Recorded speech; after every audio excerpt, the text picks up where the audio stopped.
Welcome.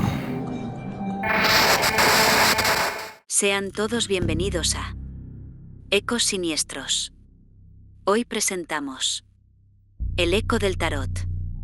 En los rincones más olvidados de la ciudad, donde las sombras parecen susurrar y los viejos edificios respiran historias de antaño, Celeste había montado su pequeño santuario de adivinación.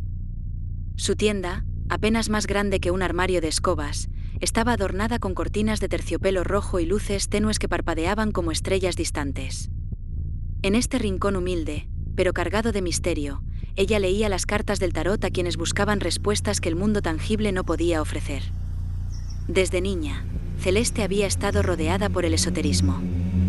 Su familia, firmemente arraigada en las tradiciones de curanderos y magos blancos, le había enseñado que cada carta del tarot no era solo papel e imagen, sino un portal a lo desconocido, un espejo del alma. Y aunque la pobreza había marcado su vida, su riqueza espiritual era inmensa, alimentada por la creencia inquebrantable en el poder oculto de las cartas. Un día de otoño, mientras el viento llevaba consigo las hojas muertas por las calles empedradas, una figura encapuchada entró en su tienda. El aire se tensó y las velas parpadearon con nerviosismo. El desconocido se sentó frente a Celeste, deslizando sobre la mesa un mazo de tarot que parecía tan antiguo como el tiempo mismo. «Quiero que uses estas cartas hoy», dijo con una voz que parecía arrastrar consigo ecos de otro mundo.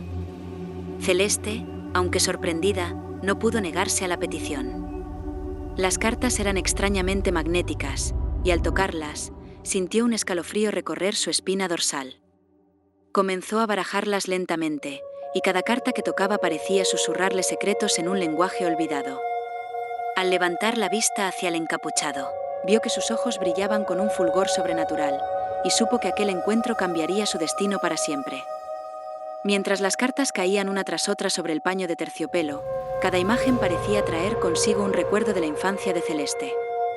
La tienda quedaba sumida en un silencio expectante, solo interrumpido por el suave crujir de las hojas antiguas al ser reveladas. Era una niña cuando por primera vez sintió el llamado de las cartas. En su humilde hogar, donde la necesidad a menudo tocaba la puerta, Celeste encontraba consuelo en los misterios del tarot que su abuela le mostraba. Sus padres, aunque escépticos, no podían negar la tranquilidad que las sesiones de lectura de cartas traían a la pequeña. La abuela, una mujer de rostro arrugado y ojos brillantes, le decía: «El tarot no solo predice, Celeste, también protege». Los vecinos, sin embargo, no veían más allá de las superficies gastadas de las cartas. La llamaban charlatana, una niña jugando con la superstición, y susurraban sobre cómo la familia se dejaba engañar por cuentos de viejas.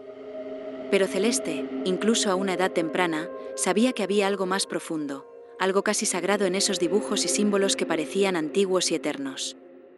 Un día particularmente sombrío, cuando el viento soplaba fuerte y las nubes amenazaban con desatar una tormenta, su abuela la llevó aparte y le entregó su mazo de tarot más preciado. «Estas cartas te han elegido, niña», le dijo con solemnidad, «y algún día entenderás su verdadero poder». Aquellas palabras se grabaron en el corazón de Celeste, y desde entonces, cada lectura era un acto de fe, un desafío a las sombras de la duda y el desprecio. Volviendo al presente, la figura encapuchada observaba atentamente. Las cartas que ahora Celeste barajaba parecían resonar con los ecos de su pasado, cada una reflejando no solo el futuro, sino también las luchas y la resiliencia que había forjado su carácter. La sesión de tarot continuaba, pero algo en el aire había cambiado. Las sombras parecían más densas, los susurros más urgentes, y en el corazón de Celeste, el miedo y la fe comenzaban a entrelazarse inextricablemente. En la penumbra de su tienda, con las cortinas cerradas y las velas temblando bajo un soplo frío que parecía colarse entre las rendijas del mundo, Celeste se encontraba en el centro de un vórtice de oscuridad. Las cartas del tarot, esparcidas frente a ella, ya no eran meros símbolos de un arte antiguo, se habían transformado en emisarios de un horror indescriptible. La figura encapuchada había desaparecido, dejando a Celeste sola con el mazo maldito que parecía palpitar con una vida propia.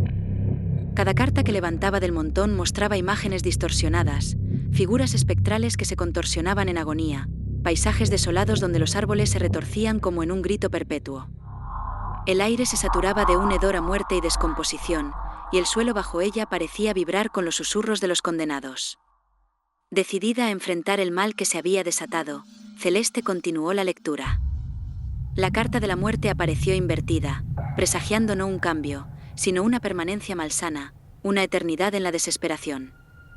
Siguió con la torre, que ilustraba una fortaleza desmoronándose bajo un cielo ensangrentado, y el diablo, que la miraba directamente a los ojos con una sonrisa cruel y conocedora. Fue entonces cuando el mundo se oscureció completamente. Las luces se extinguieron, y Celeste se encontró en la total oscuridad. El silencio era abrumador, roto solo por su respiración entrecortada. Al encender una pequeña linterna, su haz de luz cortó la negrura revelando una escena macabra, su pequeño hogar transformado en una cámara de horrores. Allí estaban, su madre, su padre, su abuela, tendidos en el suelo en posturas antinaturales, sus rostros contorsionados en expresiones de terror eterno. Un grito se ahogó en su garganta, y las lágrimas comenzaron a correr por sus mejillas. Pero conforme la luz de la linterna se estabilizaba, las figuras comenzaron a disolverse como meras sombras en la pared, ilusiones tejidas por el terror que había invadido su mente. Respirando con dificultad, Celeste bajó la linterna. El alivio inundó su cuerpo al ver que su familia estaba bien, inmersa en las tareas cotidianas, ajena al oscuro velo que había cubierto sus ojos.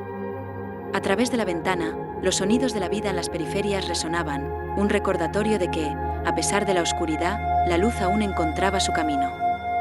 Con renovado propósito, Celeste sabía que debía usar el mazo maldito para enfrentar y entender el mal que buscaba consumirla. No estaba sola. Su fe en el bien, un faro en la tormenta, sería su guía. La última carta que Celeste levantó del mazo fue el sol, pero su imagen estaba distorsionada, casi irreconocible. Los rayos del sol parecían tentáculos oscuros que se retorcían hacia el cielo en un espectáculo grotesco. Fue entonces cuando la puerta de su tienda se abrió con violencia, anunciando la llegada de una presencia que parecía arrastrar consigo la oscuridad de la noche. Era un hombre del barrio, conocido por todos por su cordialidad y su sonrisa siempre presente. Pero en ese momento, su rostro estaba desencajado en una expresión de dolor extremo. Sus movimientos eran erráticos y espasmódicos, como si múltiples fuerzas invisibles lo controlaran, torciendo su cuerpo en ángulos imposibles. La visión era horripilante. La boca del hombre se abría y cerraba frenéticamente, emitiendo sonidos guturales que no parecían humanos. Celeste, paralizada por el terror, observaba cómo el hombre se contorsionaba en el suelo de su tienda. Sus huesos crujían con cada movimiento brusco. Pero tan rápido como había comenzado, el espectáculo terminó. El hombre se levantó, sus rasgos volvieron a la normalidad, y sin mostrar signo alguno de lo que acababa de suceder, se retiró con paso tranquilo, dejando a Celeste en un estado de shock y confusión. Las cartas del tarot en el suelo parecían burlarse de ella, su poder oscuro ahora disipándose como humo. Celeste se dio cuenta de que había sido testigo de una manifestación de fuerzas que iban más allá de la comprensión humana, un recordatorio de que el mundo estaba lleno de misterios sin resolver y de oscuridad que podía ser tanto destructiva como reveladora. A pesar del miedo, algo dentro de Celeste se fortaleció. La experiencia brutal había desgarrado el velo que separaba su mundo cotidiano de los secretos arcanos que había buscado toda su vida. Ahora, con un conocimiento más profundo y una resiliencia recién descubierta, estaba decidida a usar su arte no solo para prever el futuro, sino para proteger a aquellos que, sin saberlo, caminaban en sombras paralelas. En los días que siguieron, su tienda se convirtió en un faro para aquellos que buscaban comprensión y consuelo en un mundo que, a menudo, no ofrecía respuestas claras. Celeste, con una mirada nueva y más sabia, continuaba su trabajo, consciente de las profundidades que ahora conocía y respetaba, siempre vigilante, siempre preparada para enfrentar la oscuridad con la luz de su fe y su fortaleza recién afirmada. No olvides suscribirte, dar like y comentar. Thank you.